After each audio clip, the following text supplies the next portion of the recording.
Good morning to all of you. Coming to the next part of adrenergic system, we have started pharmacological actions of adrenergic drug. We have completed actions related with heart, blood vessel, blood pressure, respiration. Okay, coming to the remaining actions. We have completed action related heart. We have discussed adrenergic drug responsible for increase heart rate, increase AV conduction, increase contraction of the heart, and increase cardiac output. Blood vessel related, we have discussed vasoconstriction occurs due to activation of alpha 1 alpha 2 receptor, while vasodilatation occurs due to activation of beta 2 receptor. Adrenergic drug mainly responsible for vasoconstriction of the peripheral blood vessels supplying to skin and mucous membrane, while blood vessels of major organs like liver, skeletal muscle, then coronary blood vessel. In that case, beta 2 action is predominant, so vasodilatation occurs due to activation of beta 2 receptor. Blood pressure related आपण actions पाहिली. Noradrenaline systolic diastolic blood pressure increase करू शकतो, कारण नॉरएड्रेनालिनला beta 2 action नाही, त्यामुळं तो व्हॅसोडायलेटेशन करत नाही, व्हॅसो कॉन्स्ट्रिक्शन करतो. ऍड्रेनालिन विषयी आपण पाहिलं, सिस्टोलिक ब्लड प्रेशर वाढवतो, diastolic blood pressure alpha through वाढवू शकतो आणि बीटा 2 थ्रू कमीही करू शकतो. आयसोप्रिनालिनचं आपण पाहिलं की सिस्टोलिक ब्लड प्रेशर हे आयसोप्रिनॅलिन वाढवतो, डायस्टोलिक ब्लड प्रेशरवर त्याला बीटा 2 ऍक्शन आहे. आपण पाहिलं आयसोप्रिनॅलिनला अल्फा 1 अल्फा 2 ऍक्शन नाही, त्यामुळे ब्लड वेसलवर बीटा 2 मेडिएटेड व्हॅसोडायलेटेशन होऊन टीपीआर कमी होऊन डायस्टोलिक ब्लड प्रेशर कमी करणार आहे. त्यानंतर रेस्पिरेशन रिलेटेड, ऍड्रेनालिन व्हॅसोडायलेटेशन करतं, ऍड्रेनालिन ब्रॉन्कोडायलेटेशन करतं, त्यामुळे ऍड्रेनर्जिक ड्रग आपण ब्रॉन्केल अस्थमामध्ये यूज करतो. ऍड्रेनालिनच्या ऐवजी बीटा 2 सिलेक्टिव्ह अगोनिस्टिक ड्रग आता मार्केटमध्ये अवेलेबल आहे. त्यात साल्ब्युटामॉल, टर्बिटालिन, साल्मेट्रॉल हे ड्रग आहेत. तर ते पण अस्थमामध्ये यूज होतात आणि ड्रग ऑफ चॉईस आहे ॲक्यूट अटॅक ऑफ ब्रॉन्कियल अस्थमामध्ये. आता आय रिलेटेड जे ऍक्शन आहे त्या मी तुमच्याशी डिस्कस करणार आहे. आवाज येतोय माझा? Yes sir. Okay. Yes sir. Okay. हो सर, येतोय. आता आय रिलेटेड ऍक्शन मध्ये कन्फ्युजन कुठं होतं, एक तर ऍसिटिल कोलिनचे ऍक्शन आयवर काय आहेत किंवा कोलिनर्जिक सिस्टीमचे ऍक्शन आयवर काय आहे. तर आठवतंय तुम्हाला कोलिनर्जिक सिस्टीमचे ऍक्शन आयवर काय आहे? त्यासाठी लोकेशन लक्षात आले पाहिजे. M3 receptor, lacrimation. Very good. Lacrimation due to stimulation of M3 receptor present on lacrimal gland. अजून M3 रिसेप्टर कुठं प्रेझेंट असतात आय मध्ये? मी तुम्हाला लोकेशन सांगतो. सिलियरी मसल आणि circular. Very good. Ciliary muscle आणि सर्क्युलर मसल. मग सर्क्युलर मसलवर कोलिनर्जिक ड्रग ऍक्ट झाले M3 रिसेप्टरवर, तर सर्क्युलर मसलचं कॉन्ट्रॅक्शन होऊन काय होतं? मिओसिस. आणि सिलियरी मसलचे M3 रिसेप्टर ऍक्टिव्हेट झाले कोलिनर्जिक सिस्टीमने, तर काय होतं? काय वाढतं? मिड्रेसिस. नाही, सिलियरी मसलने मिड्रेसिस नाही होणार. आता एक लक्षात घ्या, कोलिनर्जिक सिस्टीम जर मिओसिस करत असेल तर कोलिनर्जिक सिस्टीम मिओसिसच करेल, मिड्रेसिस नाही करणार. आणि मिओसिस हे सर्क्युलर मसल कॉन्ट्रॅक्ट झाल्यामुळे होतं प्युपिल साईज कमी. तर मिओसिस किंवा मिड्रेसिस हे आयरिस मसलवर डिपेंड असतं. सिलियरी मसल हे आयरिस मसल नाहीये. तुम्ही आठवत आहे का तुम्हाला, सिलियरी मसल लेन्सला सस्पेन्सरी लिगामेंटने बाइंड होतात. अँगल ऑफ क्लेमच्या तिथे असतं ना सर ते. Yes yes. मग ciliary spasm muscle, of very good. Spasm of accommodation, that word मला पाहिजे होता. Spasm of accommodation. Ciliary muscle towards lens contract होतात, त्यामुळं सिलियरी मसल आणि लेन्स मधलं अंतर कमी होतं, सस्पेन्सरी लिगामेंट लूज होतात आणि लेन्स जास्त कॉन्व्हेक्स होते आणि त्यामुळे विजन नियर ऑब्जेक्टला फिक्स होते, त्याला स्पाझम ऑफ अकोमोडेशन म्हणतात. आणि ciliary muscle towards lens contract झाल्यामुळे जो एक्स्ट्रिशन किंवा ड्रेनेज पाथवे आहे ॲक्युएस ह्युमरचा, ट्रॅबिक्युलर आउटफ्लो, यूएस क्लिअरल आउटफ्लो, तोही इम्प्रूव्ह होतो. त्यामुळे ॲक्युएस ह्युमरचं ड्रेनेज वाढतं, ॲक्युएस ह्युमरची लेव्हल कमी होते आणि त्यामुळे हे ड्रग इंट्राऑक्युलर प्रेशर पण कमी करतात, कोलिनर्जिक ड्रग. मग फायझोस्टिग्मिन, किंवा आपण पायलोकार्पिन पाहिलंय. मध्ये देणार ना सर? ग्लाउकोमा मध्ये आपण कोलिनर्जिक ड्रग देऊ शकतो. आपण पाहिलं anti cholinergic drug are contraindicated in glaucoma कारण ते इंट्राओक्युलर प्रेशर इन्क्रीज वाढवतात. करतात. ओके, तर आता हे झाल्या कोलिनर्जिक सिस्टीमची ऍक्शन. म्हणजे तुम्हाला लोकेशन माहित असेल तर ऍक्शन लक्षात येणार आहे. आता स्पाझम ऑफ अकोमोडेशन कोलिनर्जिक ड्रग करतात, तर पॅरालायसिस ऑफ अकोमोडेशन कोणते ड्रग करतील? नाही. पहा, कोलिनर्जिक अँटिकोलिन अँटी कोलिनर्जिक, कारण स्पाझम अकोमोडेशन रिलेटेड मस्क्युरेनिक रिसेप्टरच आहे सिलेरी मसलवर, तिचा ऍड्रिनर्जिक रिसेप्टर नाही. म्हणजे स्पाझम ऑफ अकोमोडेशन किंवा पॅरालायसिस ऑफ अकोमोडेशन यामध्ये ऍड्रिनर्जिक किंवा अँटी ऍड्रिनर्जिक ड्रगचा रोल येत नाही. तुम्हाला कोणी विचारलं स्पाझम ऑफ अकोमोडेशन किंवा पॅरालायसिस ऑफ अकोमोडेशन, तर कोलिनर्जिक आणि अँटी कोलिनर्जिक सिस्टीम एवढंच लक्षात ठेवायचं. ऍड्रिनर्जिक सिस्टीम किंवा अँटी ऍड्रिनर्जिक ड्रग, स्पाझम ऑफ अकोमोडेशन किंवा पॅरालायसिस ऑफ अकोमोडेशन, त्याला आपण सायक्लोप्लेजिया म्हणतो, त्याच्यात त्यांचा काही रोल नाही, कारण सिलेरी मसलवर ते ऍड्रिनर्जिक रिसेप्टरच लोकेटेड नाहीये. लक्षात आलं? ओके, ठीक. आता आय रिलेटेड ऍक्शन जर लक्षात ठेवायचे असेल तर तुम्हाला ऍड्रिनर्जिक रिसेप्टर आय मध्ये कुठे आहेत ते पाहिजे आहे. तर तुम्हाला माहिती आहे अल्फा रिसेप्टर कुठे असतात? अल्फा 1 रिसेप्टर आय मध्ये, आयरिस मध्ये कुठे असतात? कोणत्या मसलवर असतात? Radial muscle very good. आणि रेडियल मसल वर अल्फा 1 असतात. अल्फा 1 कोणत्या टाईपचे आहेत? जी क्यू टाईपचे आहेत. ते ऍक्टिव्हेट झाले तर रेडियल मसल कॉन्ट्रॅक्ट होतील. बरोबर आहे. आता हे मी काढलेले आहे मधलं प्युपिल आहे. ओके, बाकी सर्कल काढले ते सर्क्युलर मसल ऑफ आयरिस आहे, आणि हे ट्रायंगल जे काढत आहे ते रेडियल मसल ऑफ आयरिस आहे. आता हे रेडियल मसलवर अल्फा 1 रिसेप्टर असतात, आणि रेडियल मसलवरचे अल्फा 1 रिसेप्टर ऍक्टिव्हेट झाले तर रेडियल मसल कॉन्ट्रॅक्ट होतात आणि ते अवे फ्रॉम सेंटर कॉन्ट्रॅक्ट होतात, आणि त्याच्यामुळे पिपिल साईज काय होते? वाढते. त्याला आपण मिड्रेसिस म्हणतो. म्हणजेच ऍड्रिनर्जिक ड्रग काय करतात? मिड्रेसिस. ओके, तर हा जो मिड्रेसिस आहे हा ऍक्टिव्ह टाईपचा मिड्रेसिस आहे, ऍक्टिव्ह मिड्रेसिस. आपण पॅसिव्ह मिड्रेसिस कोणते ड्रग करतात बघितलेलं आहे?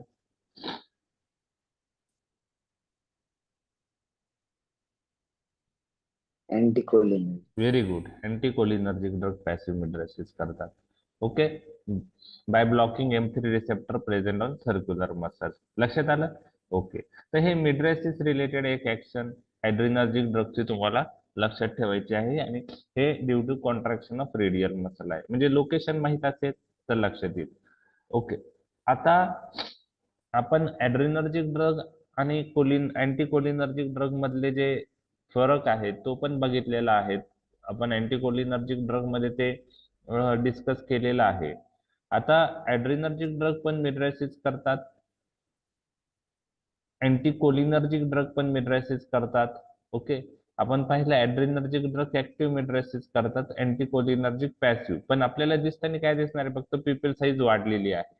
तर त्या दोघांमधला डिफरन्स काय आहे ते आपण पाहिला होता. लाईट रिफ्लेक्स जो लॉस होतो तो कोणत्या ड्रगने होतो? Anti cholinergic drug. Yes, anti cholinergic होतो. बरोबर आहे, ते एक लक्षात ठेवायचं. सायक्लोप्लेजिया दोघांपैकी कोणत्या ग्रुपने होतो? अँटी कोलिनर्जिक का ऍड्रिनर्जिक? सायक्लोपेजिया म्हणजे loss of accommodation, anti cholinergic. Okay, त्यानंतर इंट्राऑक्युलर प्रेशर कमी कशाने होतं? ऍड्रिनर्जिक का अँटी कोलिनर्जिक? नाही, इंट्राऑक्युलर प्रेशर हे ऍड्रिनर्जिक ड्रगने कमी होतं.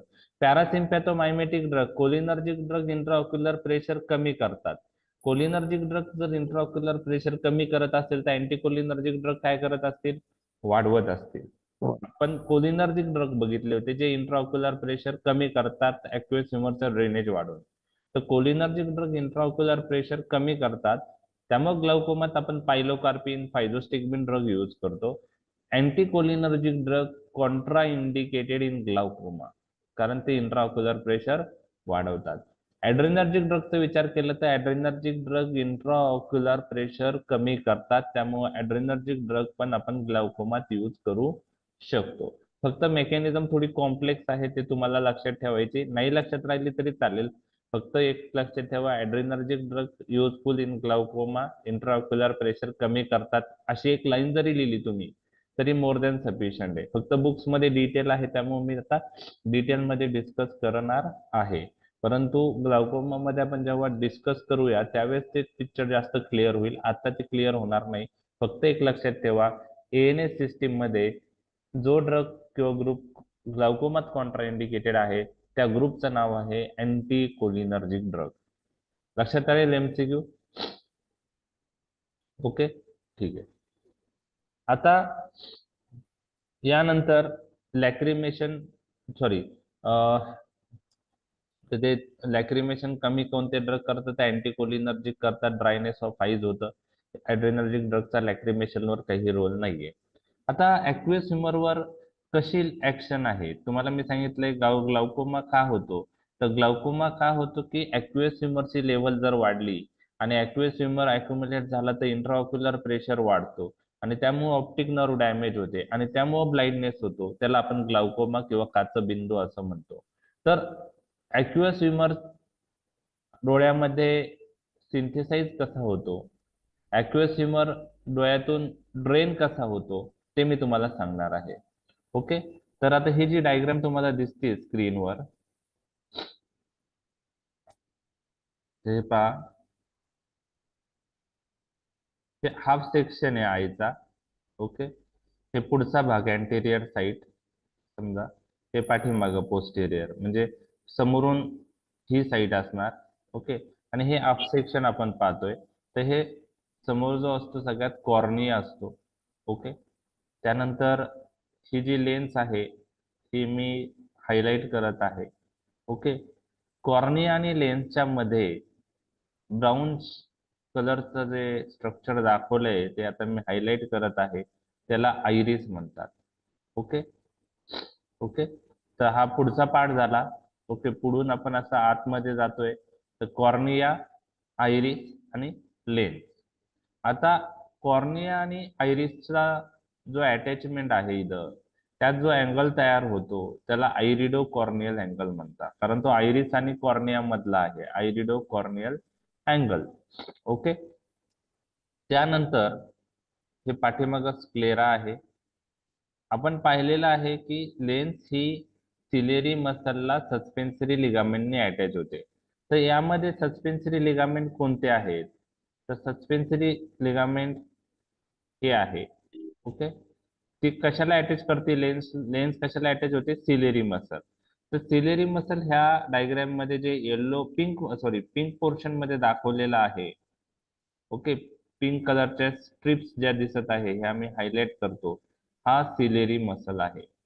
ह्या सिलेरी मसलला लेन्स अटॅच आहे ह्या सस्पेन्सरी लिगामेंटने. ओके, हे मी आता हायलाइट करत आहे. ओके, आता अजून काही नवीन स्ट्रक्चर मी तुम्हाला सांगत आहे. Ciliary body. Ciliary body, ciliary body कोणती आहे? हा जो येलो पोर्शन दिसत आहे डायग्राम मधला, मी जो आता हायलाइट करत आहे रेड ने. ओके, सिलेरी मसलला लागून जी येलो पोर्शन आहे, ओके, त्याला आपण सिलेरी बॉडी असं म्हणतो. त्याला आपण काय म्हणतो? Ciliary body. ओके, आणि ciliary body is the site of aqueous humour formation. Aqueous humour फॉर्मेशनची साइट कोणती आहे?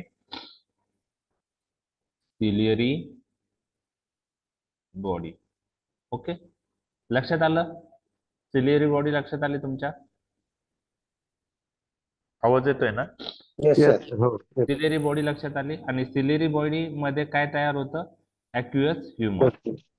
त्यानंतर ते असं रिलीज होतं. ओके, रिलीज होऊन तो पुढच्या भागात देतो. ओके, आणि नॉर्मल लेवल जेव्हा ॲक्वियस ह्युमरची बॉडीत प्रेझेंट असते आयमध्ये तर काही प्रॉब्लेम नसतो, पण कधी कधी ॲक्वियस ह्युमरची लेवल वाढते, मग प्रेशर वाढतो, त्याला इंट्रा ऑक्युलर प्रेशर म्हणतात आणि ऑप्टिक नर्व डॅमेज होऊ शकते. तर ऑप्टिक नर्व डॅमेज झाले तर ब्लाइंडनेस होणार, तर त्याला आपण ग्लाउकोमा असं म्हणतो. तर एक रिस्क फॅक्टर किंवा एक reason for optic nerve damage काय आहे? इंट्रा ऑक्युलर प्रेशर वाढणं. बरोबर आहे. आता हे ॲक्वियस ह्युमर सिलेरी बॉडीतून तयार झाल्यानंतर पुढं त्याचं डोळ्यात ते राहतं आणि शेवटी त्याचं ड्रेनेज सिस्टेमिक सर्क्युलेशन मध्ये होतं. ओके, लिम्फॅटिक्स मध्ये होतं. तर हे ड्रेनेज होण्यासाठी आय मधून ते ड्रेन होण्यासाठी दोन पाथवे आहेत. ओके, दोन पाथवे आहेत. त्या पाथवेने ते सिस्टेमिक सर्क्युलेशन मध्ये जातं. एका पाथवेला म्हणतात ट्रॅबेक्युलर आउटफ्लो. 90% ॲक्व्हियस ह्युमर त्या पाथवेने ड्रेन होतं. ओके, तर ट्रॅबेक्युलर आउटफ्लो आणि दुसरा आहे युव्हिओस्क्लेरल आउटफ्लो. युव्हिओस्क्लेरल आउटफ्लो यांनी ॲक्व्हियस ह्युमर सिस्टेमिक सर्क्युलेशन मध्ये ड्रेन होतं. ओके, म्हणजे सिलेरी बॉडी मध्ये तयार होतं आणि सिस्टेमिक सर्क्युलेशन मध्ये ड्रेन होतं. सिस्टेमिक सर्क्युलेशन मध्ये ड्रेन होण्यासाठी दोन पाथवे आहेत, ट्रायबेक्युलर आउटफ्लो आणि युव्हिओस्क्लेरल आउटफ्लो. हे दोन पाथवे आहेत. ओके, आता हा ग्लाउकोमा एक्झामच्या दृष्टीने खूप महत्वाचा नाही तुमच्यासाठी. Day to day clinical practice मध्ये काही ते पेशंट येत नाही. फक्त एक नॉलेज असावं. रेअर क्वेश्चन जर आला 2 मार्कला किंवा 4 मार्कला तर आपल्याला बेसिक गोष्टी माहित असेल तर तुम्हाला त्याविषयी लिहिता येईल. आता ॲड्रेनर्जिक ड्रगची इंट्राऑक्युलर प्रेशरवर काय ऍक्शन आहे, तर एका वाक्यात जर तुम्हाला लिहायचं आहे एक्झाम मध्ये, तर ॲड्रेनर्जिक ड्रग इंट्राऑक्युलर प्रेशर काय करतात? कमी करतात. कशात यूज करू शकतो मग आपण हे ड्रग? ग्लाउकोमा मध्ये. बरोबर आहे, ग्लाउकोमा मध्ये आपण यूज करू शकतो. आता कसं इंट्राऑक्युलर प्रेशर कमी करतील हे मी तुमच्याशी डिस्कस करणार आहे. ओके, तर ॲड्रेनर्जिक ड्रगची कॉम्प्लेक्स ऍक्शन आहे. ॲक्व्हियस ह्युमरवर कॉम्प्लेक्स ऍक्शन आहे. काय ऍक्शन आहे ते मी तुमच्याशी डिस्कस करत आहे. ॲक्व्हियस ह्युमर फॉर्मेशनची साईट काय होते? पुढंच ॲक्व्हियस ह्युमर फॉर्म होतं. ॲक्व्हियस ह्युमर कुठं फॉर्म होतं? Ciliary body. तर बघा, आता मी त्याच्याविषयी तुम्हाला सांगत आहे. आता ही सिलेरी बॉडी आहे पिंक कलर मधली. ओके ओके, आणि त्याच्या भोवती जे त्याला लाइनिंग जी आहे, ओके, त्याला सिलेरी बॉडी इपिथेलियम म्हणतात. तर पिंक कलर मध्ये ही सिलेरी बॉडी झालं,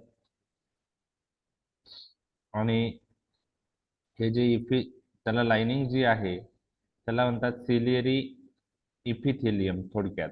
ओके, आणि सिलेरी बॉडीला सिलेरी ब्लड व्हेसलचा सप्लाय असतो. तर हे ब्लड व्हेसल रेड मध्ये दाखवलेले जे आहेत ना, ते ब्लड व्हेसल आहेत सिलेरी बॉडीला सप्लाय करणारे. जितका ब्लड सप्लाय चांगला तेवढं ॲक्व्हियस ह्युमर फॉर्मेशन चांगलं. तर थोडक्यात आता का ॲक्व्हियस ह्युमर हे सिलेरी बॉडीमध्ये तयार होतं आणि सिलेरी इपिथेलियमच्या द्वारे ते सिक्रीट होतं. ओके, कशात सिक्रीट होतं? आय मध्ये. ओके, तर हे सिक्रीट होताना ॲड्रेनर्जिक सिस्टीमचा रोल काय आहे? तर सिलेरी इपिथेलियमवर ॲड्रेनर्जिक रिसेप्टर प्रेझेंट असतात. कोणते रिसेप्टर प्रेझेंट असतात? बीटा 2 रिसेप्टर प्रेझेंट असतात आणि अल्फा 2 रिसेप्टर प्रेझेंट असतात. ओके, मग तुम्ही मला सांगा, जर बीटा 2 ऍक्टिव्हेट झाले तर सिलेरी बॉडीतून ॲक्व्हियस ह्युमरचं सिक्रेशन वाढेल का कमी होईल? आणि अल्फा 2 ऍक्टिव्हेट झाले तर ॲक्व्हियस ह्युमरचं सिक्रेशन वाढेल का कमी होईल? आता त्यासाठी तुम्हाला बीटा 2 चा टाईप कोणता आहे आणि अल्फा 2 चा टाईप कोणता आहे ते माहित पाहिजे. बीटा 2 कोणत्या टाईपचा रिसेप्टर आहे? GS type. GS type. Very good. आणि अल्फा 2 कोणत्या टाईपचा आहे? GQ. नाही, alpha 1 is GQ. GI. GI. बरोबर आहे. मग यात इन्हिबिटर कोणता आहे? GI. GI. अल्फा 2 ना.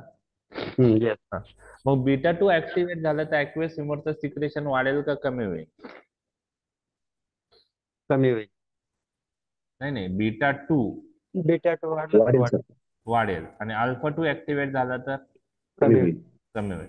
मग तुम्हाला लक्षात ठेवायचं आहे, जर बीटा 2 रिसेप्टर ऍक्टिव्हेट झाले तर ॲक्व्हियस ह्युमरचं सिक्रेशन काय होतं? वाढतं.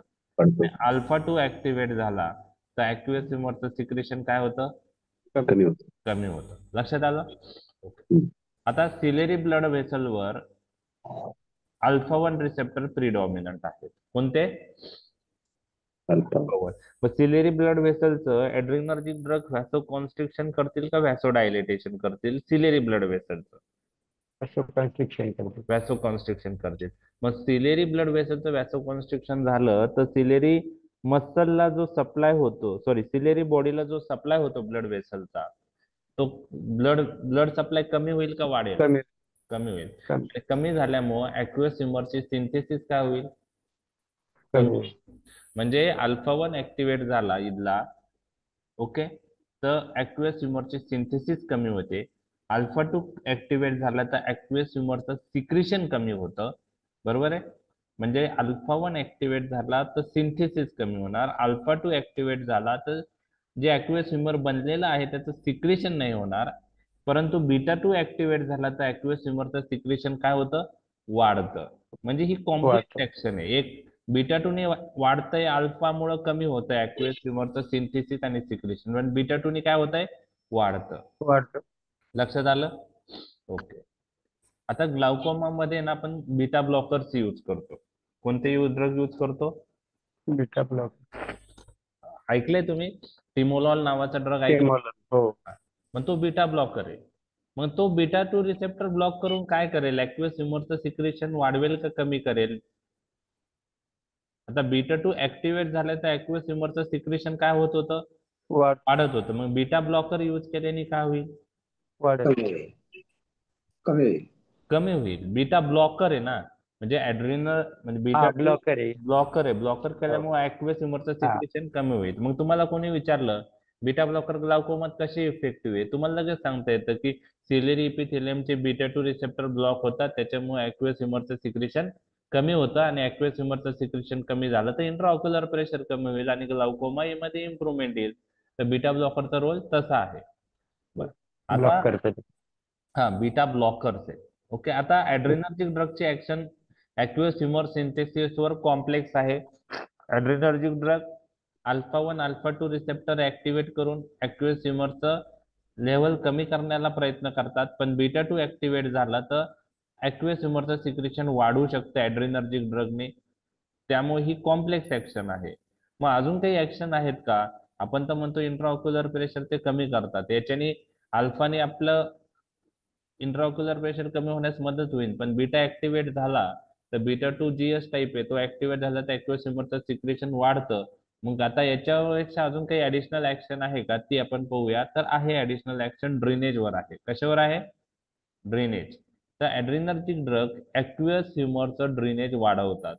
ऍड्रेनर्जिक ड्रग युव्हिओस्क्लेरल आउटफ्लो वाढवतात. अल्फा मेडिएटेड ऍक्शन आहे. कोणती आहे? Alpha mediated.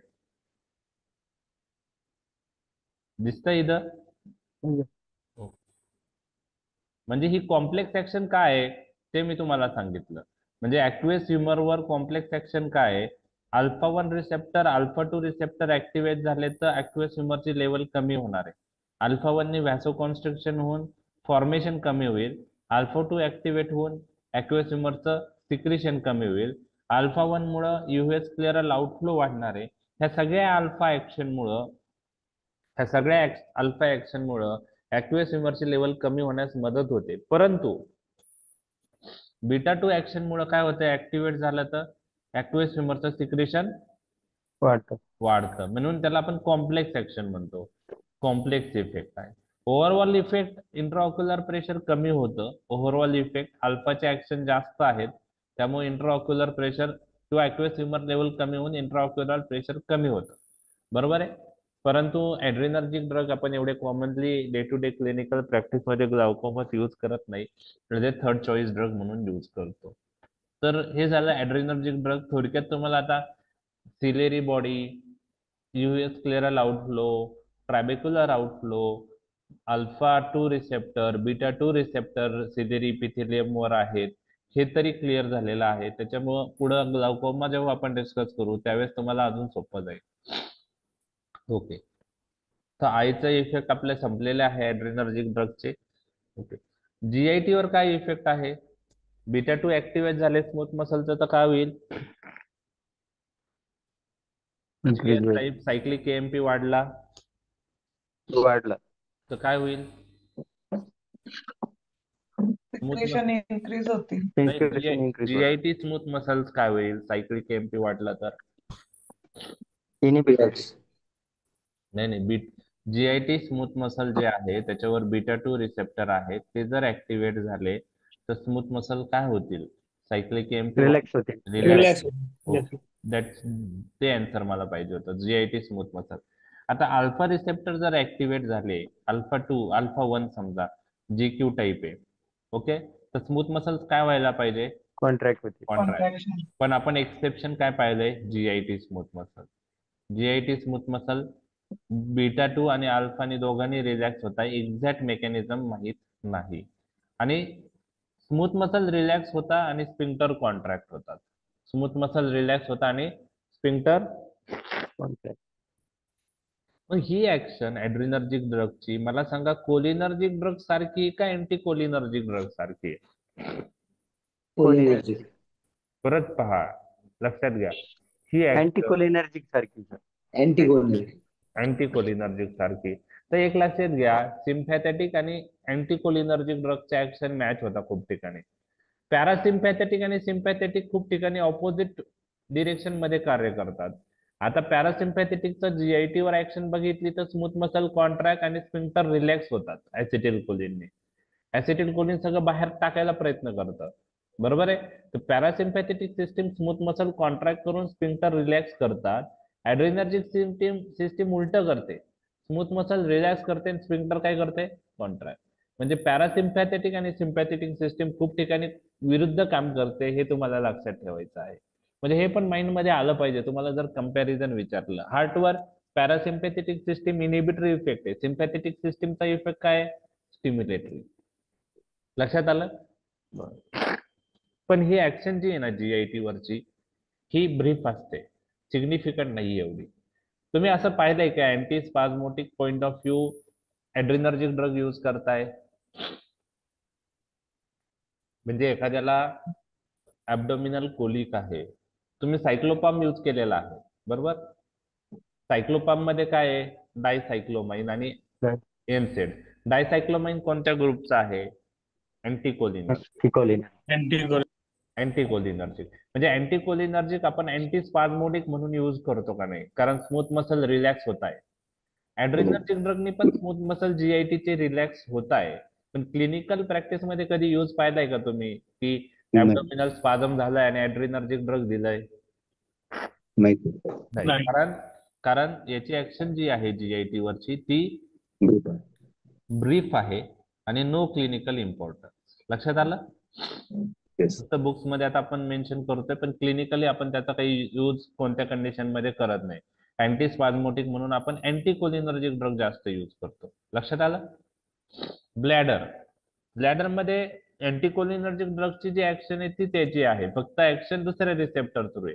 इथं ते बीटा 2 रिसेप्टरवर ड्रग ऍक्ट होऊन रेट्रोजल मसल रिलॅक्स होतात आणि alpha receptor through sphincter contract होतात. त्यामुळं ब्लॅडर कॅपॅसिटी जी आहे ते ऍड्रिनर्जिक ड्रग काय करतात? वाढवतात. Okay okay. पण अँटीकोलिनर्जिक आपण जास्त यूज करतो ब्लॅडर कॅपॅसिटी वाढवायला enuresis point of view. Adrenergic drug use करू शकतो पण जास्त अँटीकोलिनर्जिक आहे. तर ब्लॅडर वर पण स्मूथ मसल रिलॅक्स. लक्षात आलं? ओके. आणि ट्रायगोन जो आहे कॉन्स्ट्रिक्ट होतो. युटेरस वर काय ऍक्शन येईल?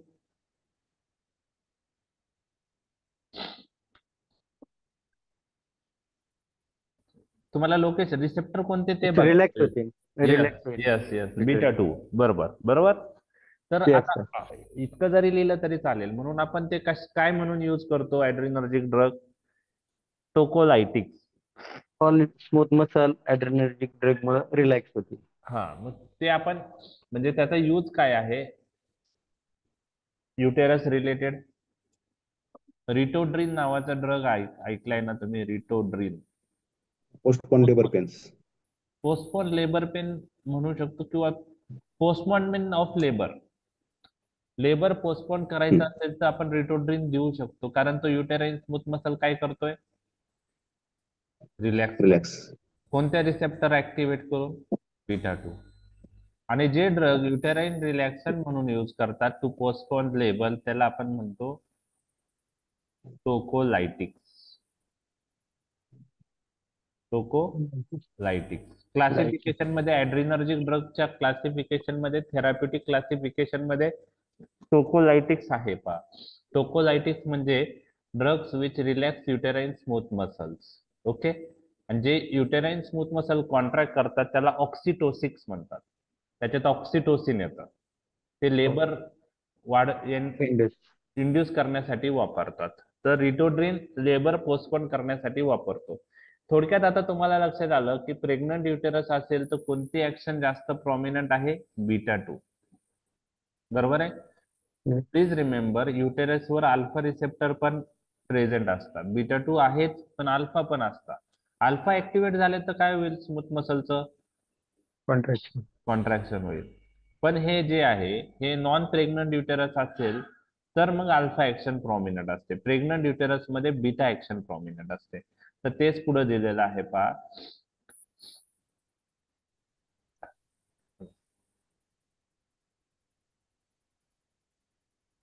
ऍड्रेनालिन can both contract and relax uterine muscle. आता रिलॅक्स कोणत्या रिसेप्टर ऍक्टिव्हेट झाल्यावर होणार आहे? बीटा 2. कॉन्ट्रॅक्ट कोणत्या रिसेप्टर ऍक्टिव्हेट झाल्यावर होणार आहे? अल्फा. अल्फा. अल्फा. अल्फा म्हणलं तरी चालेल. अल्फा. ओके ठीक आहे. ओके. आता human uterus is relax by adrenaline at term of pregnancy. म्हणजे ऍट टर्म म्हणजे जेव्हा लेबर मध्ये पेशंट असेल तेव्हा कोणते रिसेप्टरवरची ऍक्शन प्रॉमिनंट असते? बीटा 2. बीटा 2. त्यामुळं प्रेग्नंट युटेरस ऍट टर्म काय होतं? रिलॅक्स. बरोबर आहे. आणि अदर टाइम काय होईल? नॉन प्रेग्नंट युटेरस असेल तर अल्फा ऍक्शन प्रॉमिनंट असते नॉन प्रेग्नंट युटेरस मध्ये. मग नॉन प्रेग्नंट युटेरसचं कॉन्ट्रॅक्शन होईल का रिलॅक्सेशन? नॉन प्रेग्नंट युटेरस वर अल्फा ऍक्शन प्रॉमिनंट असते. मग non Contraction. Pregnant Contraction. Contraction. बरोबर आहे. आता प्रेग्नन्सीत जे रिटोड्रिन यूज करतो हा सिलेक्टिव्ह बीटा 2 अगोनिस्टिक ड्रग आहे. काय आहे? Selective beta 2 अगोनिस्टिक. तो अल्फावर ऍक्ट होत नाही. ऍड्रेनालिन दिला तर दोघांवर ऍक्ट होईल. पण आपण प्रेग्नन्सी मध्ये लेबर पोस्टपोन करायला ऍड्रेनालिन पेक्षा कोणता चांगला राहील? रिटोड्रिन. कारण तो फक्त कोणते रिसेप्टर ऍक्टिव्हेट करतो? Selective receptor beta 2. बीटा 2. कारण आपल्याला युटेराइन स्मूथ मसल रिलॅक्स करायचं तर आपण बीटा 2 वरच ऍक्ट झालेले ड्रग यूज केले पाहिजे. बरोबर आहे. अल्फावर केलं तर कॉन्ट्रॅक्ट पण होऊ शकतं. मग बीटा 2 वर ऍक्ट होणारा सिलेक्टिव्ह ड्रग असेल तर तो प्रेफर करा. बरोबर आहे. ओके. तर रिटोड्रिन बीटा 2 सिलेक्टिव्ह अगोनिस्टिक ड्रग आहे. ओके ठीक आहे. Next action. आता ही ऍक्शन नाही लक्षात ठेवली तरी चालेल. स्प्लेनिक कॅप्सूल मध्ये अल्फा मेडिएटेड तर आवाज ब्रेक होते. नेटचा थोडा प्रॉब्लेम आहे. आवाज एक मिनिट.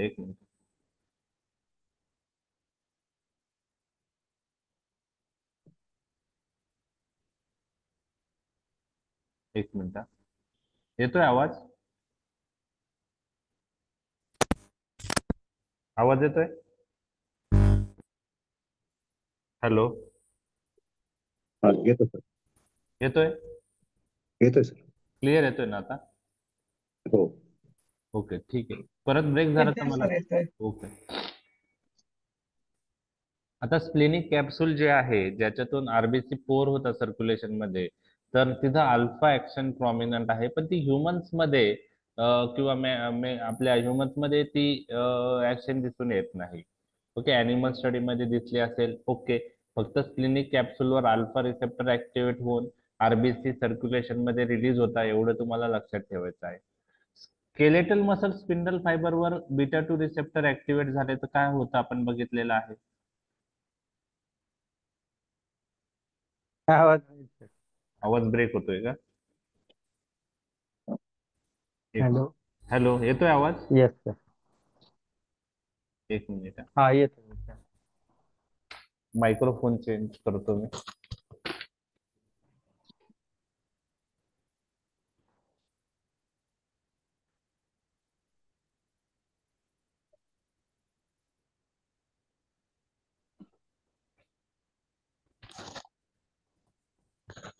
येतोय आता? हॅलो. हा येतो. हा सर येत आहे. Yes sir. ओके, ठीक आहे, बघू आपण कंटिन्यू करू. काय प्रॉब्लेम आहे ते आता डिटेक्ट करावं लागेल. एक मिनिट.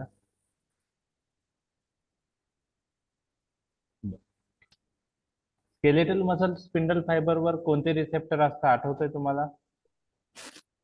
Beta beta 2. आणि ते ऍक्टिव्हेट झाले तर काय होतं? कॉन्ट्रॅक्शन. कॉन्ट्रॅक्शन. आणि मग कोणता ऍडव्हर्स इफेक्ट दिसतो? ट्रेमर. ट्रिमर. ते लक्षात ठेवायचं. तुम्हाला विचारलं साल्ब्युटामॉल नावाचा ड्रग आहे, अस्थमात यूज करतात, कॅरेक्टरिस्टिक ऍडव्हर्स इफेक्ट काय? तर तुमचा आन्सर काय आला पाहिजे? ट्रिमर. Famous. आता आवाज आवाज आवाज. हम्म.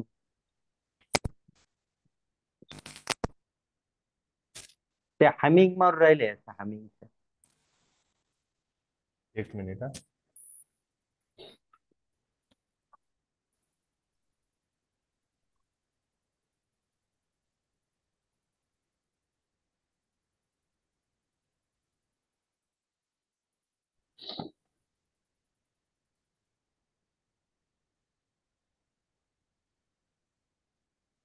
हॅलो, येतोय आवाज? हो येस सर. सर, आता येतोय, आता येस क्लिअर. सर. आता क्लिअर येतोय?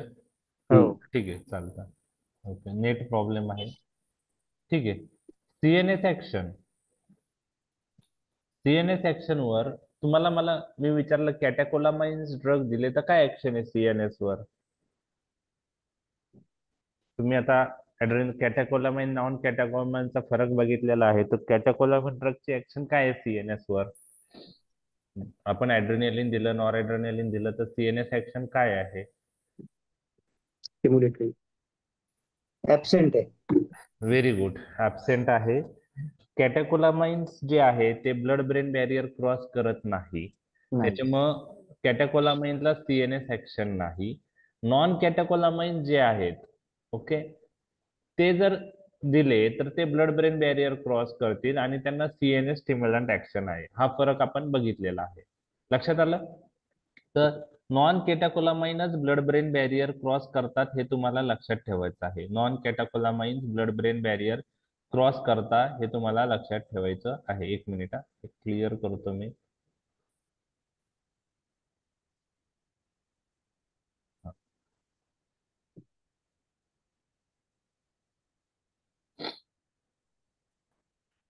तर नॉन कॅटेकोलामाइनची सीएनएस स्टिम्युलंट ऍक्शन आहे. त्यातल्या त्यात एम्फिटामाइन नावाचा जो ग्रुप आहे तो सीएनएस स्टिम्युलंट म्हणून आपण यूज करतो. त्याचे यूज फार रेअर आहे, रेअर कंडिशन मध्ये ते यूज होतो. पण एवढं लक्षात घ्या की नॉन कॅटेकोलामाइन सीएनएस स्टिम्युलंट आहे. कॅटेकोलामाइन्सला सीएनएस ऍक्शन नाही. कॅटेकोलामाइन्स ब्लड ब्रेन बॅरियर क्रॉस करत नाही, हे तुम्हाला लक्षात ठेवायचं आहे. ओके.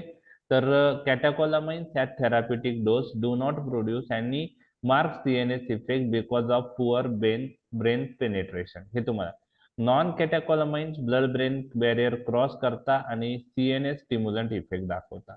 त्यामध्ये बेसिकली तुम्हाला तर कोणी विचारलं ऍड्रेनर्जिक ड्रग मधला CNS stimulant point of view drug तर एम्फिटामाइन, मिथाएम्फिटामाइन, ओके, ते जो ग्रुप आहे तो. तर एम्फिटामाइन सीएनएस स्टिम्युलंट आहे आणि त्याचे काय ऍक्शन्स आहे एम्फिटामाइनचे? तर तो कॉन्सन्ट्रेशन वाढवतो, अलर्टनेस वाढवतं, अटेन्शन स्पॅन वाढवतं, पेशंट जास्त टॉकेटिव्ह होतं, प्लेझरेबल इफेक्ट त्याला युफोरिया असं म्हणतं ते वाढवतं, वर्क कॅपॅसिटी वाढवतं, वेकफुलनेस वाढवतं. हे एम्फिटामाइनचे ऍक्शन्स आहेत. ओके. कोणकोणते आहे? एक अटेन्शन स्पॅन वाढवायचं, अलर्टनेस वाढवायचा, वर्क कॅपॅसिटी वाढवायची, वेकफुलनेस आणि टॉकेटिव्हनेस, हे एम्पिटन्सच्या ऍक्शन आहे. त्यामुळे कधी कधी त्याचा मिसयूज पण होतो. म्हणजे आता वर्क कॅपॅसिटी वाढणं, कॉन्सन्ट्रेशन स्पॅन वाढणं, अटेन्शन स्पॅन वाढणं, तर कधी कधी स्टुडंट्स मध्ये त्याचा मिसयूज होतो की एम्फेटामाइन सीएनएस स्टिम्युलंट ऍक्शन आहे, मग मेमरी वाढवण्यासाठी त्याचा उपयोग होऊ शकतो किंवा परीक्षेच्या काळात कॉन्सन्ट्रेशन आणि वर्क कॅपॅसिटी, अटेन्शन स्पॅन वाढवण्यासाठी होऊ शकतो. तो असा वापर झालेला आहे. तर ते ऍक्च्युली तो तसा यूज केला नाही पाहिजे. ओके. तर सीएनएस स्टिम्युलंट ड्रग म्हणून एम्फेटामाइनचं तुम्हाला लक्षात ठेवायचं आहे. ओके. आता दुसरे जे ड्रग आहे centrally acting anti hypertensive drug मी तुमच्याशी डिस्कस केलेले आहे. 2 ड्रग आहे, अल्फा मिथिल डोपा आणि clonidine. Centrally acting anti hypertensive. Okay, हे ब्रेन मध्ये जातात आणि अल्फा 2 रिसेप्टर ऍक्टिव्हेट करतात. अल्फा 2 हे इनिबिटरी इन नेचर आहे, त्यामुळे सेंट्रल सिम्पॅथेटिक आउटफ्लो कमी होतो. ब्रेन मधून जो सिम्पॅथेटिक आउटफ्लो होतो ते कमी होतो. सेंट्रल सिम्पॅथेटिक आउटफ्लो कमी होतो आणि सेंट्रल सिम्पॅथेटिक आउटफ्लो कमी झाल्यामुळे पेरिफेरल रिसेप्टर जे ऍड्रेनर्जिक त्याच्यावर कॅटेकोलामाइन सेंट्रल सिम्पॅथेटिक आउटफ्लो कमी झाला तर नॉरएड्रेनालिन रिलीज नाही होणार आणि त्याच्यामुळं ऍड्रेनर्जिक सिस्टीमची ऍक्शन कमी होऊन जाते आणि त्यामुळे ब्लड प्रेशर कमी होण्यास मदत होते. त्यानंतर हार्ट रेट कमी होण्यास मदत होते. तर त्यामुळं अल्फा मिथिल डोपा क्लोनिडीन याला आपण centrally acting anti hypertensive drug म्हणतो. प्रेग्नन्सीमध्ये अल्फा मिथिल डोपाचा यूज तुम्हाला माहित आहे. तर अल्फा मिथिल डोपा कसा ऍक्ट होतो असं कोणी तुम्हाला विचारलं तर त्याचा आन्सर काय आहे की त्याला सीएनएस ऍक्शन आहे. ब्रेन मध्ये जाऊन अल्फा 2 रिसेप्टरवर ऍक्ट होऊन सेंट्रल सिम्पॅथेटिक आउटफ्लो कमी करतो आणि त्यामुळं ब्लड प्रेशर कमी होण्यास मदत होते. सेंट्रल सिम्पॅथेटिक आउटफ्लो कमी होणं म्हणजे ब्रेन कडून नॉर ऍड्रेनालिनचं रिलीज कमी होणं. तर हा पार्ट लक्षात आलाय का तुमचा अल्फा मिथिल डोपान क्लोनिडीनचा? Yes, sir. ओके, आता मेटाबॉलिक ऍक्शन्स आपण पाहणार आहोत. आपण हे ऍक्शन डिटेलमध्ये का डिस्कस करतोय? जेव्हा तुम्हाला सीबीएस मध्ये अल्फा मिथिल डोपा क्लोनिडीन येईल त्यावेळेस तुम्हाला लक्षात राहायला मदत होईल. ठीक आहे, एएनएस हे सीबीएस मध्ये खूप ठिकाणी येतं. ओके, आता metabolic point of view main जी ऍक्शन ऍड्रेनर्जिक सिस्टीमची आहे ती ब्लड शुगरवर आहे, ते तुम्हाला लक्षात ठेवायचं आहे. ऍड्रेनालिन हायपरग्लायसेमिया करतं, ब्लड शुगर लेव्हल वाढवतं ऍड्रेनालिन. कसं करतं ते मी तुमच्याशी डिस्कस करणार आहे. ओके, तर ब्लड शुगर वाढवण्यासाठी एक ऍक्शन लिव्हरशी रिलेटेड आहे आणि एक ऍक्शन पॅन्क्रियासशी रिलेटेड आहे. आणि तुम्हाला एक गोष्ट सांगायची आहे की जेव्हा पेशंट समजा डायबेटिक पेशंट आहे आणि डायबेटिक पेशंट जेव्हा ड्रग वर असतो त्यावेळेस हायपोग्लायसिमिया नावाचा ऍडव्हर्स इफेक्ट होण्याचे चान्सेस असतात अँटी डायबेटिक ड्रगने. सल्फोनिल्युरिया, ग्लिमिपिराइड दिलं, इन्सुलिन दिलं तर त्याने हायपोग्लायसिमिया ऍडव्हर्स इफेक्ट होण्याचे चान्सेस असतात. तर हायपोग्लायसिमिया जेव्हा पेशंटला होतो त्यावेळेस आपली बॉडी ऍड्रेनर्जिक सिस्टीम ऍक्टिव्हेट करते. ऍड्रेनर्जिक सिस्टीम ऍक्टिव्हेट करते म्हणजे ऍड्रेनालिनचं रिलीज काय होतं? वाढतं. आणि त्यामुळं काही सिमटम्स पेशंटला येतात त्याला ऍड्रेनर्जिक सिमटम्स म्हणतात. त्यामध्ये पाल्पिटेशन आहे, ट्रिमर्स आहेत. पेशंटला ते आपण म्हणतो पाल्पिटेशन झालं, ट्रिमर झालं, स्वेटिंग झालं तर काहीतरी गोड खा. तर हे वॉर्निंग सिग्नल जे आहे हायपोग्लायसिमियाचे सुरुवातीला येतात ते ऍड्रेनर्जिक सिमटम्स असतात. अजून एक महत्वाचं कार्य काय ऍड्रेनर्जिक सिस्टीमचं की पेशंट जो हायपोग्लायसिमिया मध्ये गेलेला आहे त्याला त्याच्यातून रिकव्हर करणं. म्हणजे ऍड्रेनालिन रिलीज झाल्यानंतर हायपोग्लायसिमियातून पेशंट रिकव्हर करतो म्हणजे शुगर काय वाढवण्यास मदत करतो. तो कसं करतो तर लिव्हरवर बीटा 2 रिसेप्टरवर ऍक्ट होतो आणि शुगर वाढण्यास मदत होते. मग लिव्हरवर काय ऍक्शन आहे त्याची तर लिव्हरवर ऍड्रेनालिन बीटा 2 रिसेप्टरवर ऍक्ट होतो आणि ग्लायकोजिनोलायसिस स्टिम्युलेट करतो. ग्लायकोजिनोलायसिस नावातच आहे ग्लायकोजिनोलायसिस. लायसिस म्हणजे ब्रेकडाऊन आणि ग्लायकोजिनोलायसिस म्हणजे ग्लायकोजनचं ब्रेकडाऊन. आणि ग्लायकोजनचं ब्रेकडाऊन झाल्यावर ग्लायकोजन पासून ग्लुकोज बनतं. काय बनतं? ग्लुकोज.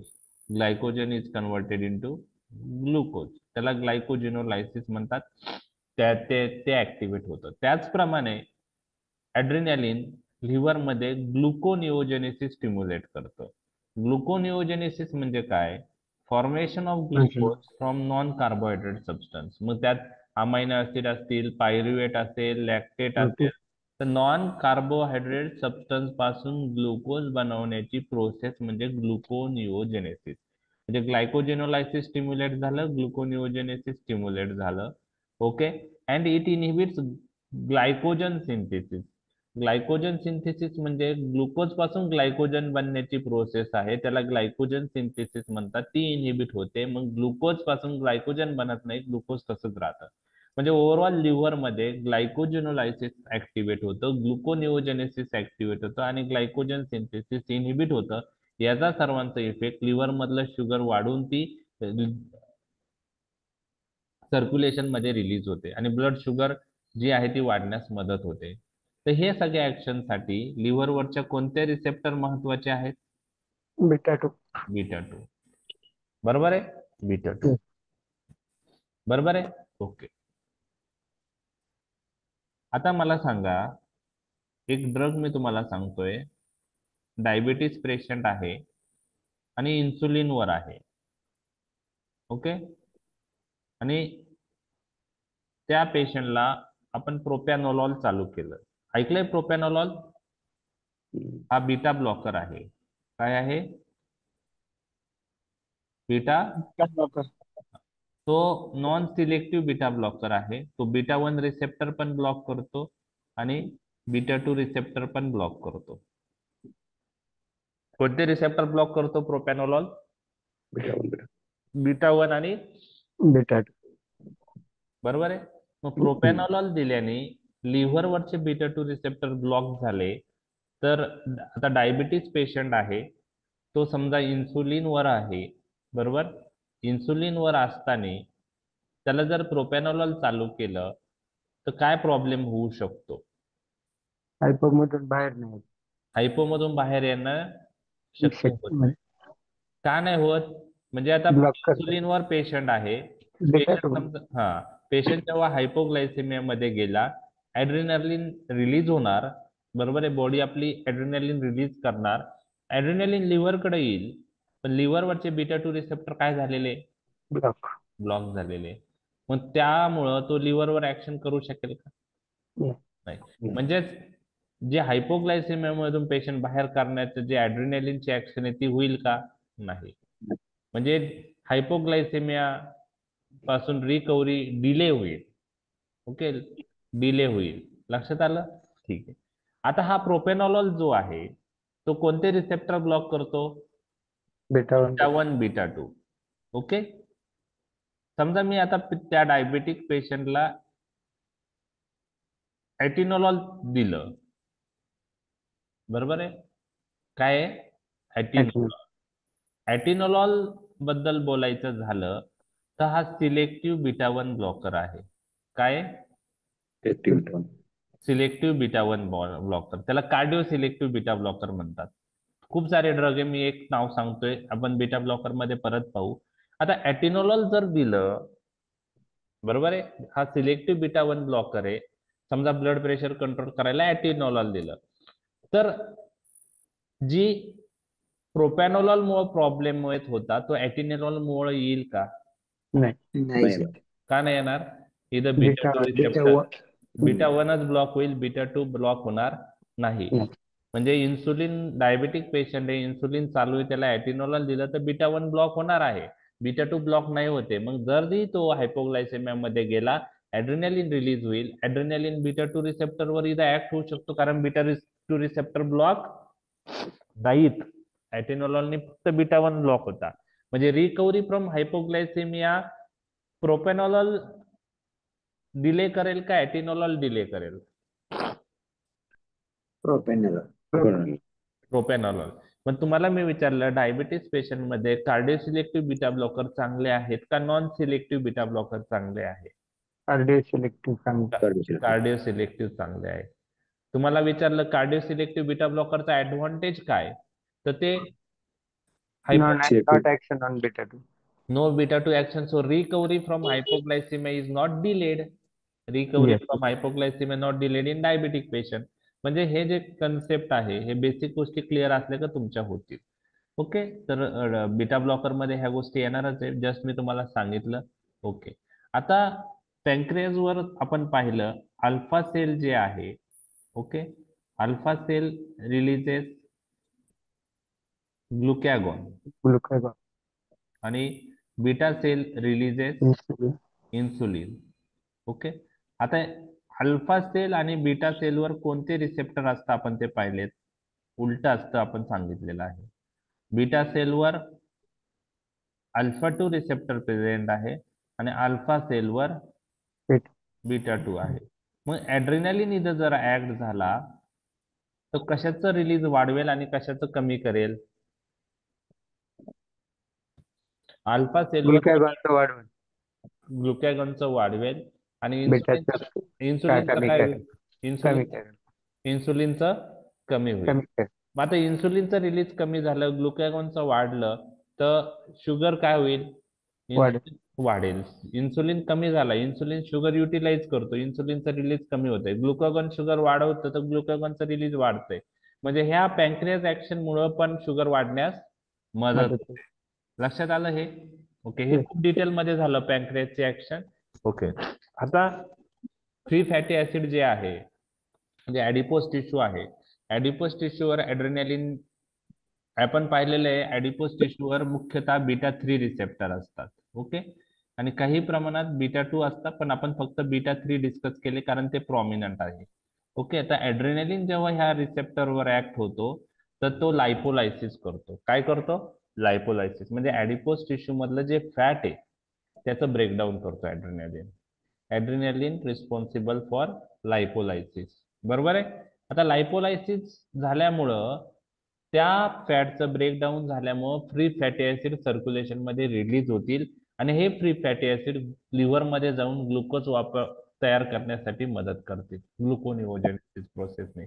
तर adrenaline responsible for what action on adipose tissue. Adipose टिश्यूवर ऍड्रेनालिनची ऍक्शन काय आहे. लायपोलायसिस. ऍडिपोज टिश्यू मध्ये काय स्टोअर असतं. फॅट. ऍडिपोज टिश्यू म्हणजे जे आपल्या स्किन चे रिलेटेड ऍडिपोज टिश्यू तिथं असतात आणि ऍडिपोज टिश्यू मध्ये स्टोअर काय असतं. फॅट. आवाज येतोय ना. तर फॅट स्टोअर जे आहे ऍड्रेनालिन दिल्याने ह्या ऍडिपोज टिश्यू मधचे बीटा 2 आणि बीटा 3 रिसेप्टर ऍक्टिव्हेट होतील आणि ते ऍक्टिव्हेट झाल्यामुळे फॅटचं काय होईल. ब्रेकडाऊन. आणि फॅटचं ब्रेकडाऊन झाल्यावर काय बनेल. Free fatty acid. आणि फ्री फॅटी ऍसिड सर्क्युलेशन मध्ये येईल आणि तिथून लिव्हर मध्ये जातील आणि लिव्हर मध्ये काय बनवण्यास मदत करतील. ग्लुकोज. लक्षात आलं. लक्षात आलं. आवाज येतोय. हो सर. म्हणजेच ऍड्रेनालिनची लायपोलायसिस ऍक्शन आहे. ऍड्रेनालिनची ऍडिपोज टिश्यूवर ऍक्शन काय आहे. Breakdown of the fat. आणि जेव्हा फॅट ब्रेकडाऊन होतं तेव्हा फ्री फॅटी ऍसिड आणि ग्लिसरॉल बनतं आणि free fatty acid fat adipose tissue मधून बाहेर येतं सर्क्युलेशन मध्ये आणि ते कुठं जातं. लिव्हर मध्ये. आणि लिव्हर मध्ये काय वाढवण्यास मदत करतं. ग्लुकोज. कोणत्या प्रोसेसने. ग्लुकोनिओजेनेसिस. ग्लुकोनिओजेनेसिस साठी रॉ मटेरियल आहे फ्री फॅटी ऍसिड. लक्षात आलं. Yes, sir. ओके. ओव्हरऑल काय ऍड्रेनालिन पेशंटला हायपोग्लायसिमिया मधून बाहेर काढतो हे तुम्हाला कळलंय. ओके ओके ठीक आहे. आता आपले एक मिनिट. ओके, आपण आता 2 ड्रग पाहूया. 5-10 मिनिटं आहे आपल्याकडं. तुम्ही डोपामाइन आणि डोब्युटामाइनचा यूज बघितलाय का. डोपामाइन आयसीयू मध्ये बघा. आता हे day to day clinical practice मध्ये ते यूज होत नाही. डोपामाइन आणि डोब्युटामाइन पुढं बघितलेलं आहे. आता आयसीयू मध्ये बघितले याचे use. Dopamine dobutamine Yes, sir. कशासाठी वापरतात. To increase high potential. Hypotension. Hypotension. Okay, अजून म्हणजे High किडनी potential किडनी मध्ये किडनी फेल्युअर. किडनी फेल्युअर मध्ये Healthy. युरिन आउटपुट आता वाढण्यासाठी. त्यामध्ये डोपामाइन वापरता का डोब्युटामाइन. डोबुटामाइन. डोपामाइन. बघा तेच सांगायचंय मला. डोपामाइन वापरता का डोब्युटामाइन. ओके. आता हे दोन्ही ड्रग आपण हार्ट फेल्युअर मध्ये वापरतो. कार्डिओजेनिक शॉक मध्ये कशात वापरतो. कार्डिओ. Cardiac failure. हे ड्रग आयनोट्रॉपिक म्हणून वापरतो आपण. आयनोट्रॉपिक. आयनोट्रॉपिक म्हणजे काय करतील ते. हार्टचं काय वाढवतं. ओव्हरऑल ऍक्शन वाढेल. कॉन्ट्रॅक्शन. आयनोट्रॉपिक म्हणजे कॉन्ट्रॅक्शन. Yes. कॉन्ट्रॅक्शन वाढवलं म्हणजे कार्डियाक आउटपुट वाढेल. बरोबर. लक्षात आलं? तर हार्ट फेल्युअर मध्ये तुम्ही जेव्हा डिस्कस करतात सीव्हीएस मध्ये, तर आयनोट्रॉपिक नावाचा एक ग्रुप आहे, त्यामध्ये डोपामाइन डोब्युटामाइन येतो, बरोबर आहे? हे ड्रग आयनोट्रॉपिक म्हणून वापरतात, कार्डियाक कॉन्ट्रॅक्शन वाढवतात, कार्डियाक आउटपुट वाढवतात, म्हणून आपण ते कार्डिओजेनिक शॉक मध्ये देतो. कशात देतो? कार्डिओजेनिक शॉक मध्ये देतो. आता या दोघात थोडा फरक आहे आणि तोच तुम्हाला मी सांगत आहे. जर डोपामाइनचा विचार केला ना, तर डोपामाइन जो आहे तो तो कोणत्या रिसेप्टरवर ऍक्ट होतो ते तुम्हाला लक्षात ठेवायचं आहे. ओके, तर तो जो डोपामाइन आहे तो डोपामाइन रिसेप्टरवर ऍक्ट होतो आणि ऍड्रेनर्जिक मध्ये अल्फा आणि बीटा रिसेप्टरवर ऍक्ट होतो, बरोबर आहे? डोपामाइनची ऍक्शन बघा, तुम्हाला लक्षात ठेवायची आहे. कोणत्या रिसेप्टरवर डोपामाइन ऍक्ट होतो? एक तर डोपामाइन रिसेप्टर, डोपामिनर्जिक रिसेप्टर, आणि ऍड्रेनर्जिक मध्ये अल्फा आणि बीटा रिसेप्टर. त्यात तुम्हाला लक्षात ठेवायचं, it has beta 1 action but no beta 2 action. Beta 2 action नाही त्याला. ओके, म्हणजे कोणती ऍक्शन आहे? डोपामाइन रिसेप्टर, बरोबर, बीटा 1 रिसेप्टर आणि अल्फा. आता याला बीटा 2 ऍक्शन नाही म्हणजे तो व्हॅसो डायलेटेशन करणार नाही का व्हॅसो कॉन्स्ट्रिक्शन नाही करणार? व्हॅसोडायलेटेशन नाही करणार. व्हॅसो डायलेटेशन नाही करणार, बरोबर आहे? बरं, अल्फा ऍक्शन मुळे बीटा 2 मेडिएटेड व्हॅसो डायलेटेशन होणार नाही, परंतु आता त्याच्यात पण काही चेंजेस आहे ते मी सांगतो. आता एक लक्षात घ्या, डोपामाइन दिल्यानंतर बीटा 1 रिसेप्टरवर ऍक्ट होऊन काय करेल? तो कॉन्ट्रॅक्शन ऑफ द हार्ट वाढवेल, कार्डियाक आउटपुट वाढवेल. अल्फा रिसेप्टरवर तो काय करेल? व्हॅसोकॉन्स्ट्रिक्शन करेल. व्हॅसोकॉन्स्ट्रिक्शन करेल. आता आपण पेरिफेरीमध्ये डोपामाइन रिसेप्टरचा उल्लेख कधी केलेला नाहीये, बोललेलो नाहीये, बरोबर? आपण सांगितलंय की डोपामाइन जास्त ब्रेन मध्ये रिलीज होतं म्हणून डोपामाइनर्जिक ऍक्शन जे आहे आपण ब्रेनशी रिलेटेड नंतर पाहणार आहोत. पण पेरिफेरल ऍक्शन काय आहे डोपामाइनची? तर डोपामाइन रिसेप्टरवरची ऍक्शन तुम्हाला लक्षात ठेवायची, आणि हे रिसेप्टर कुठं जास्त प्रॉमिनंट असतात हे लक्षात ठेवा. अल्फा मुळे व्हॅसो काय होणार आहे? कॉन्स्ट्रिक्शन होणार आहे. परंतु जिथं जिथं अल्फा रिसेप्टर जास्त आहे तिथं व्हॅसो कॉन्स्ट्रिक्शन होणार आहे. पण लक्षात ठेवा, जे रिनल ब्लड वेसल आहे ना, तर रिनल ब्लड वेसलवर डोपामाइन रिसेप्टर प्रॉमिनंट असतात. कोणते? डोपामाइन. आणि ह्या रिनल ब्लड वेसलचं डोपामाइन रिसेप्टरवर ऍक्ट होऊन व्हॅसो डायलेटेशन करतो. काय करतो? Vaso dilatation. म्हणजे डोपामाइन व्हॅसो कॉन्स्ट्रिक्शन करतो ते अल्फा रिसेप्टर थ्रू करतो, ते बरोबर आहे, बरोबर आहे? बीटा 1 वर ऍक्ट होऊन कार्डियाक आउटपुट वाढवतो, ते बरोबर आहे, ते आपल्याला समजलंय. ज्या पेरिफेरल ब्लड वेसल म्हणजे जिथं जिथं blood vessel peripheral blood vessel आहे तिथं व्हॅसो कॉन्स्ट्रिक्शन होणार आहे. पण रिनल ब्लड वेसलवर डोपामाइनची ऍक्शन अल्फापेक्षा कोणत्या रिसेप्टरवर जास्त आहे? डोपामाइन रिसेप्टरवर. आणि डोपामाइन रिसेप्टरवर ऍक्ट होऊन डोपामाइन काय करतो? रिनल ब्लड वेसलचं डायलेटेशन करतो, आणि त्यामुळं रिनल ब्लड फ्लो वाढतो आणि युरिन आउटपुट वाढतं. म्हणून ज्या पेशंटला कार्डियाक आउटपुट कमी आहे किंवा कार्डिओजेनिक शॉक आहेत आणि ओलिगो युरिया आहे, त्या पेशंटमध्ये डोपामाइन ड्रग ऑफ चॉईस आहे. कोणता? कार्डिओजेनिक शॉक विथ ओलिगो युरिया. त्याच्यात युरिन आउटपुट काय झालेलं आहे? कमी झाले. तर डोपामाइन युरिन आउटपुट वाढवतो कोणत्या ऍक्शननी? कोणत्या receptor through? Dopamine receptor through, D1 D2. लक्षात आलं? रिनल वर अल्फा रिसेप्टर नाही राहत का? Renal blood vessel alpha receptor असतं पण प्रॉमिनंट ऍक्शन यांची डोपामाइन आहे. अल्फा रिसेप्टर ब्लड वेसलवर असतात. आता जसं मेजर ऑर्गन आहे, मेजर ऑर्गनवर बीटा 2 ऍक्शन प्रॉमिनंट आहे. स्केलेटल मसल, स्केलेटल मसल, त्यानंतर लिव्हर किंवा हार्टचे ज्या ब्लड वेसल आहे त्याच्यावर मी तुम्हाला सांगितली कोणती ऍक्शन प्रॉमिनंट आहे? ऍड्रिनर्जिक रिसेप्टरची बीटा 2 ऍक्शन. तिथं व्हॅसोडायलेटेशन होतं. अल्फा ऍक्शन पेरिफेरल ब्लड वेसलवर आहे. पेरिफेरल तिथं स्किन आणि म्युकस मेम्ब्रेनच्या ब्लड वेसलवर अल्फा ऍक्शन प्रॉमिनंट आहे. आता रिनल ब्लड वेसलवर बीटा 2 ऍक्शन होणार नाही, कारण बीटा 2 ऍक्शन डोपामाइनला नाहीये. डोपामाइन रिसेप्टरवर ऍक्शन होते. कोणते रिसेप्टर ऍक्टिव्हेट होतात त्याच्यावर सगळ्या गोष्टी आहे. लक्षात आलं? तर आणि त्यामुळे तुम्हाला जे माहिती आहे की कार्डिओजेनिक शॉक विथ ओलिगोयुरिया असेल तर डोपामाइन चालू करा, बरोबर आहे? लक्षात आलं? आता दुसरा पॉइंट असा आहे, ह्या डोपामाइनला डोस डिपेंडंट ऍक्शन आहे. लो डोस, मॉडरेट डोस आणि हाय डोस. आता लो डोस म्हणजे काय?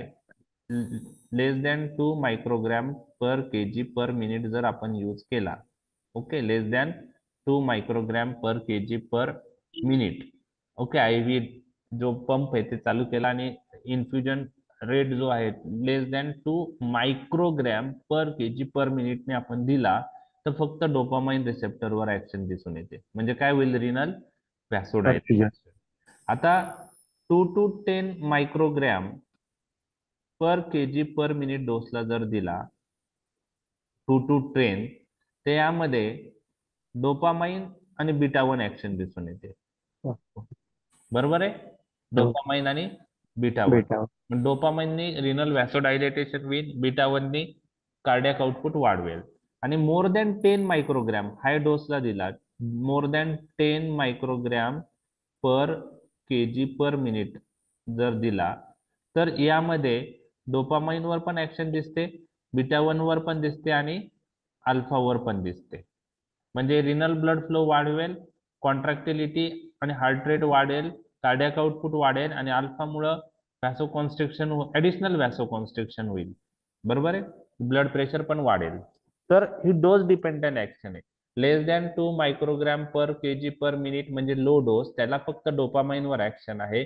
2 to 10 microgram per kg per minute डोसने दिला तर डोपामाइन प्लस बीटा 1 ऍक्शन आहे. आणि तो म्हणजे मॉडरेट डोस झाला. आणि more than 10 microgram per kg per minute डोसने दिला तर हाय डोस झाला. त्याच्यात डोपामाइन ऍक्शन आहे, बीटा 1 पण आहे, अल्फा 1 पण आहे. तर हे डोस डिपेंडंट ऍक्शन आहे. तर थोडक्यात डोपामाइन रिनल व्हॅसोडायलेटेशन करतो आणि त्यामुळे कोणत्या कंडिशन मध्ये जास्त उपयुक्त आहे? Cardiogenic shock with oliguria. Cardiogenic shock with oliguria. लक्षात आलं तुमच्या? समजलंय? ओके. आता बाकी अल्फा बीटा रिसेप्टर बाकी ठिकाणी पण आहेत, ब्लड वेसल सोडून पण आहे, परंतु डोपामाइनला बाकी नॉन व्हॅस्क्युलर अल्फा बीटा रिसेप्टरवर ऍक्शन नाही.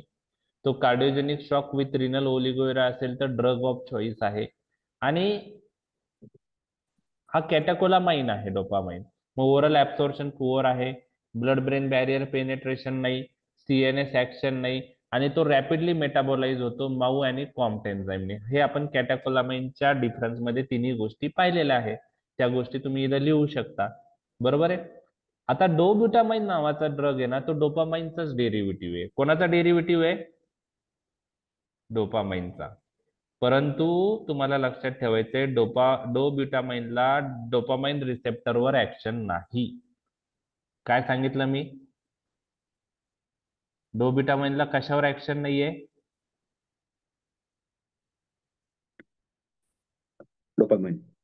डोपामाइन रिसेप्टरवर ऍक्शन नाही डोब्युटामाइनला. तो कशापासून डिराईव्ह केलाय? डोपामाइन पासूनच तयार केलाय त्याला मॉडिफाय करून, पण त्याची ऍक्शन कशावर नाहीये? डोपामाइन रिसेप्टरवर. बर, मग रिनल व्हॅसोडायलेटेशन करेल का हा? नाही करणार. नाही. म्हणून हा फक्त कार्डिओजेनिक शॉक असेल तर डोब्युटामाइन यूज करा. कार्डिओजेनिक शॉक विथ ओलिगोयुरिया असेल तर काय यूज करा? डोपामाइन. डोपामाइन. फरक लक्षात आला? डोब्युटामाइन कोणत्या रिसेप्टरवर ऍक्ट होतो? बीटा 1. बीटा 1. तर डोब्युटामाइन जो आहे हा अल्फा आणि बीटा रिसेप्टरवर ऍक्ट होतो, पण आपण जो डोस यूज करतो क्लिनिकल प्रॅक्टिस मध्ये तो 2 ते 8 microgram per kg per minute करतो आणि 2 ते 8 microgram per kg per minute डोसला 2 ते 8 microgram per kg per minute डोसला त्याची बीटा 1 ऍक्शन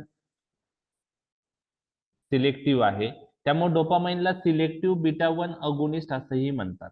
काय म्हणतात? Selective beta 1 agonist. मग बीटा 1 वर ऍक्ट होऊन हा काय करेल? कॉन्ट्रॅक्शन वाढवेल आणि कार्डियाक आउटपुट वाढवेल. मग कुठे यूज होतो हा ड्रग? कार्डिओजेनिक शॉक मध्ये. कुठे यूज होतो? कार्डिओजेनिक शॉक मध्ये. फक्त कार्डिओजेनिक शॉक विथ ओलिगोयुरिया असेल, कार्डिओजेनिक शॉक विथ ओलिगोयुरिया असेल तर आपण डोपामाइन यूज करा. फक्त कार्डिओजेनिक शॉक असेल तर डोब्युटामाइन. म्हणजे जिथे जिथे हार्ट फेल्युअर आहे, MI चा पेशंट असू द्या कार्डियक सर्जरीमध्ये हार्ट फेल्युअर झालेला असेल तर त्यावेळेस हार्ट फेल्युअर मध्ये हे ड्रग डोपामाइन डोबिटामाइन आपण आयनोट्रॉपिक म्हणून यूज करतो. आयनोट्रॉपिकचा अर्थ आहे कॉन्ट्रॅक्शन ऑफ द हार्ट वाढवणारे ड्रग. हार्ट फेल्युअर मध्ये एक ग्रुप आहे आयनोट्रॉपिक ड्रग, त्यात डोपामाइन डोबिटामाइन येतो. ओके, अजून काही ड्रग येतात ते आपण नंतर पाहणार आहोत, पण हे दोन ड्रग आयनोट्रॉपिक म्हणून यूज करतात. वायवात जर आलं तर तुम्हाला आलं पाहिजे ते. तर ठीक आहे, आतापर्यंत टॉपिक आता आजचा आपण कंप्लीट केलेला आहे. राहिलेला टॉपिक आपण उद्या डिस्कस करूया. इंडिव्हिज्युअल ड्रग तुम्हाला कोणी विचारणार नाही एक्झाम मध्ये, लक्षात घ्या. पण तुम्हाला नॉलेज असावं, हे ड्रग तुम्ही ऐकलेले जे ड्रग आहे त्याच्याविषयी तुम्हाला डिफरन्स माहित आला तर तुम्हाला अजून क्लिअरिटी येते, म्हणून आपण इंडिव्हिज्युअल ड्रग पण डिस्कस करत आहोत. एक्झाम मध्ये इंडिव्हिज्युअल ड्रग कोणीही विचारणार नाही, फक्त वायवात विचारतात डोपामाइन आणि डोबिटामाइन मधला फरक काय. एक्झाम मध्ये नाही येणार तो, थेरी मध्ये. लक्षात आलं? समजलाय टॉपिक? Yes sir. चालेल. उद्या राहिलेला टॉपिक Yes, कंप्लीट sir. करूया आपण.